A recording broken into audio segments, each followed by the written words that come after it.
Un jour, dans la vaste savane de la terre des lions, Simba, le roi lion, était allongé sous un acacia, savourant la brise douce du matin. Tandis qu'il regardait les oiseaux danser dans le ciel, un lion au pelage doré, paré de plumes et d'ossements autour du cou, s'approcha tranquillement. C'était Rafiki, le grand chaman. Mais aujourd'hui, il était accompagné d'un vieux lion avec une crinière semblable à des nuages gris. Ce vieux lion était connu comme le chaman ancien, un être venu de terre lointaine, porteur de sagesse ancienne.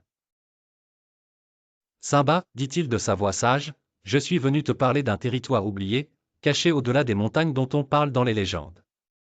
C'est un endroit où tes ancêtres ont marché. Simba écoutait avec curiosité et émerveillement. Pourquoi n'ai-je jamais entendu parler de cet endroit, demanda-t-il, les yeux remplis de malice et de jeunesse retrouvée. Parce que, répondit le chaman ancien, ces histoires se perdent avec le temps. Mais il est temps que tu connaisses les profondeurs de ton héritage. La nouvelle éveilla une flamme d'aventure dans le cœur de Simba. Il se tourna vers Nala, sa confidente et partenaire, qui l'écoutait attentivement. Viens avec moi, Nala. Explorons ces terres cachées ensemble et découvrons ce que nos ancêtres voulaient nous montrer. Et ainsi, armés de courage et de curiosité, Simba et Nala partirent pour un voyage périlleux.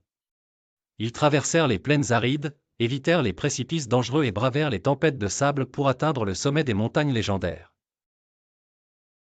En chemin, ils rencontrèrent de nouveaux amis, un singe joueur qui connaissait les raccourcis, un grand aigle qui les guida du ciel et une petite tortue sage qui leur raconta les légendes oubliées. Finalement, au bout de leur quête, se dévoilèrent les magnifiques vallées verdoyantes du territoire perdu. Là-bas, des cascades chatoyantes et des arbres centenaires témoignaient d'une époque révolue. Simba réalisa que ce lieu n'était pas simplement un territoire, mais une partie de son propre cœur, de son identité. Ensemble, Simba et Nala promirent de préserver ce trésor, pour eux-mêmes et pour les générations à venir. Et tandis qu'ils rentraient chez eux, le ciel se parait d'une lueur dorée, comme pour saluer le retour des héros du royaume oublié.